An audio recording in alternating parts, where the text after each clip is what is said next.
What do people care about? Their family more than anything. It's all about family and Hazard. Yeah, it's just a struggle. They didn't live day to day, check to check. Pills of currency here. You know, I didn't think I was hurting nobody because I didn't have no children, biological children of my own, but I was hurting my mother. You know, you make mistakes. Enemies of progress, stuck in the past, hooked on coal. The media talks about Appalachians like a bunch of backwards hillbillies. But is that true? To find out, I went to Hazard, the coal capital of Kentucky, in search of a coal miner. I wanted to hear that perspective. And when I finally found one, his perspective shattered my expectations. Hazard is deep in the Appalachian Mountains. Once a boomtown, its coal industry has imploded in the last 20 years, putting thousands out of work. Ironically, though, the first person I met wasn't a miner, but a politician, Republican State Senator Brandon Smith, who shared his thoughts on why coal collapsed. Clinton left, and you saw what happened in the later years when Obama came in. Obama's lack of understanding for coal. He wanted to get it closed. He wanted to get coal shut down. We had 318 coal mines closed here in like 8 months. How did he do that? They did it through regulation and lawsuits. They were suing coal companies, and whether you are guilty or not, you get sued, you still have to go. So they would take these coal companies to court and keep them tied up to where, honestly, it just sucked up all the profit. And a lot of coal companies just went out of business. Now, this is just one Republican perspective, and there is more to the story. The fracking boom made natural gas cheaper, businesses wanted to cut their carbon emissions, and the export market for coal went down. Still, as Senator Smith said, people weren't expecting coal to last forever. Now, I'll tell you a big secret for us. Those of us in the coal fields that have been in the coal fields our whole life, we know that there's a limited amount of coal. But here's how we see it. Coal is a bridge to get America safely across the divide of having jobs and not being power poor at a time that's not safe around the world. But we know something better will come along, that there'll be more sources for it, and we expect that, anticipate that, and welcome that, whether it's solar, wind, oil, gas, whatever it is. But so far, we've not gotten there. After talking to the senator, I kept searching for the miner.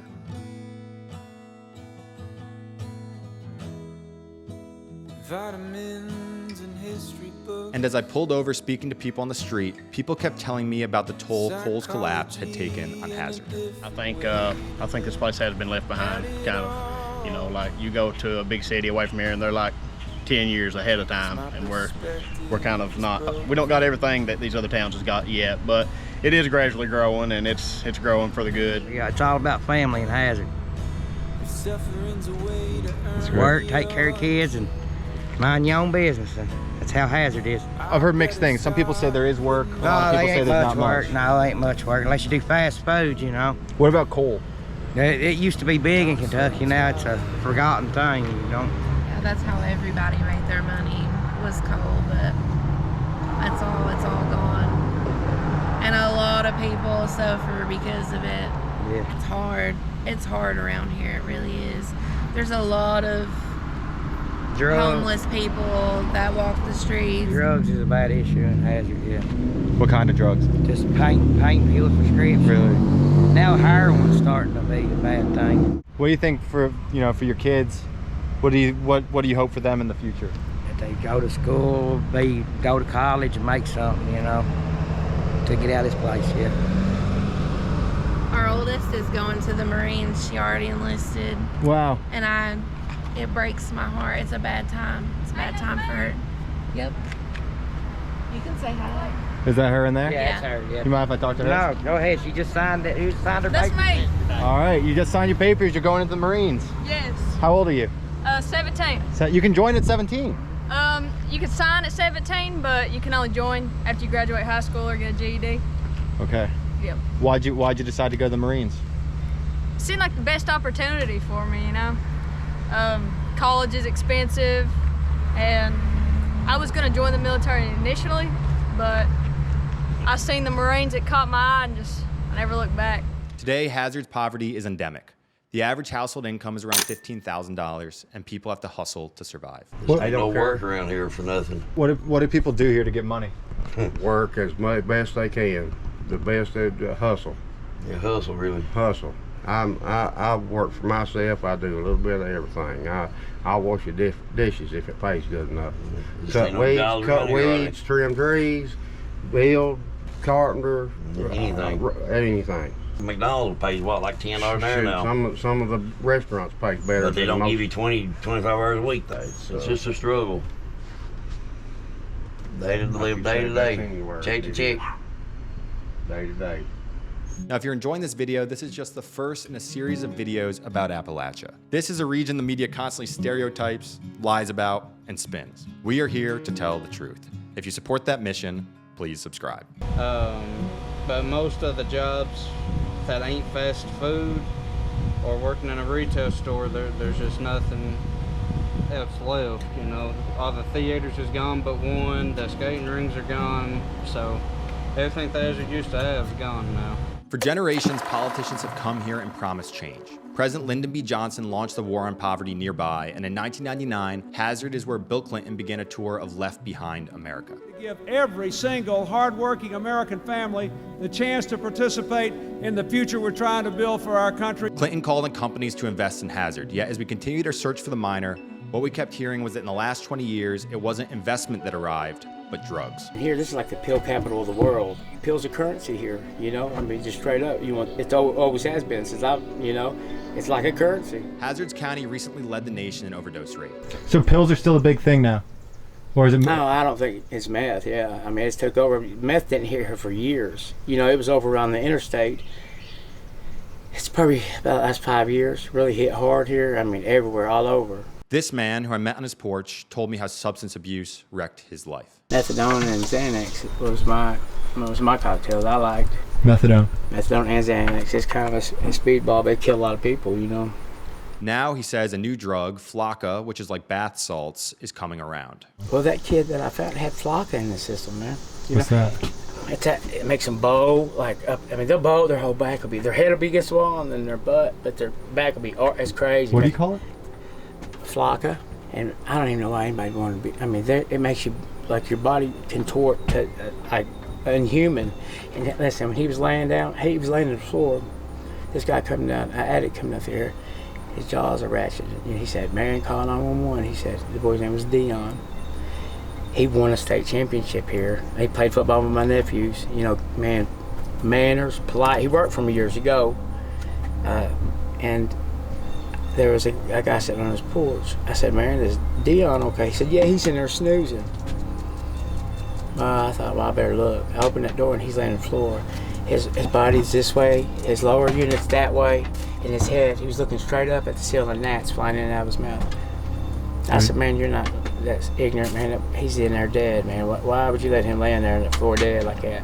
I mean, it's just, it helps your time go by. But You were in prison? Yeah, I was in prison for DUIs. What'd you learn from that? I learned that I lost a lot of time with my mother. You know, when I got my mom, I was spending about 6 months with her. Well, I thank God I didn't hurt nobody, you know, but it all wasted a lot of my life, you know, being caged like a dog. They've got a saying that the truth will set you free. It don't. It cost me a lot of time.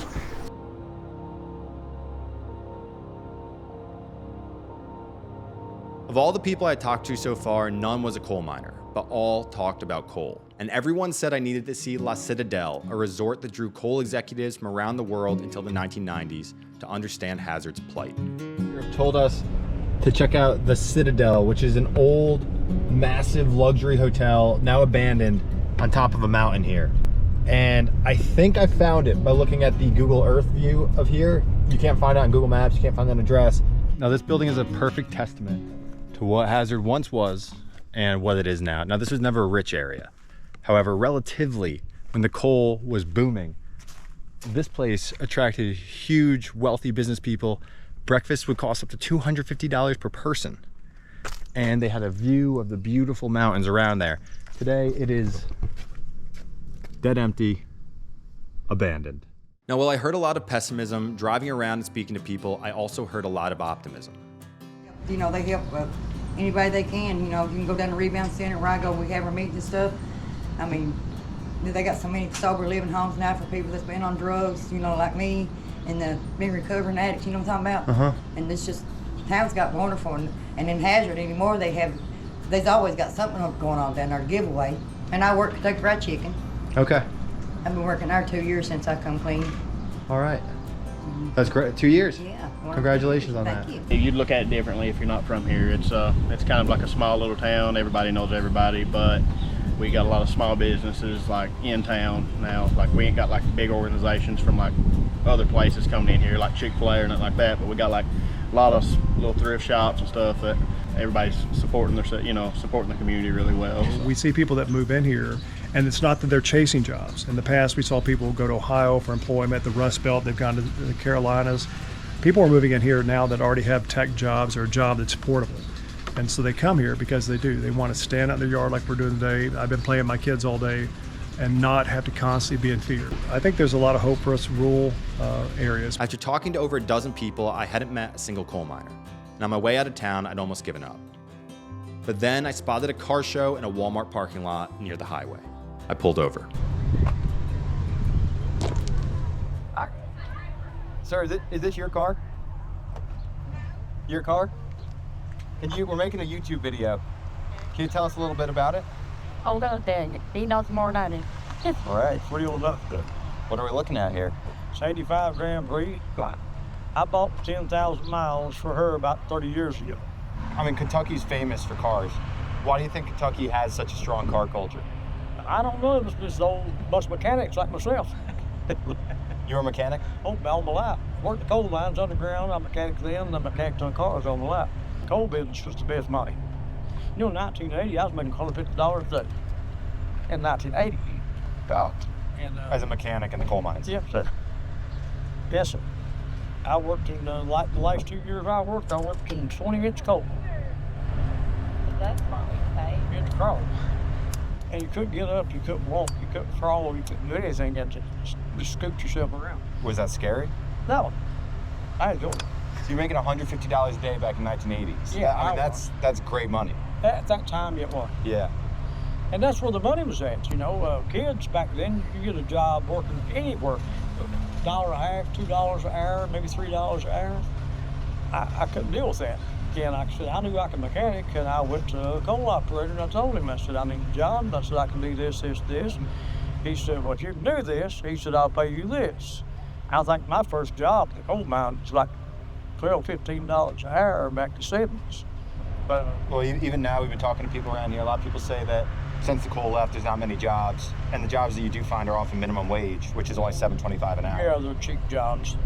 I don't see how the kids today's gonna make it, not living in a place like this, so there's nothing here at all.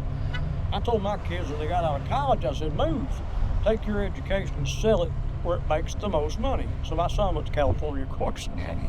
He makes a ton of money. Yeah. But what industry is he in California? He works for Google as an engineer. This man had spent his life working in the mines as a mechanic, and he made something clear. The people here aren't attached to coal. They're attached to family and doing what's best for them. That makes Hazard's hardship all the harder. Whether it's a son moving to California, I don't see how the kids today's gonna make it, not living in a place like this. a daughter going to the Marines, That's me. All right, you just signed your papers. You're going into the Marines. Yes. How old are you? 17. or a man letting down his mother. I learned that I lost a lot of time with my mother. You know, when I got my mom, I spent about 6 months with her. Well, I thank God I didn't hurt nobody, you know, but I wasted a lot of my life, you know, being caged like a dog. Thank you for watching this video. If you enjoyed it, please subscribe. Our channel, RocaNews, is dedicated to covering stories the media ignores or spins. Thanks for watching, and see you next time.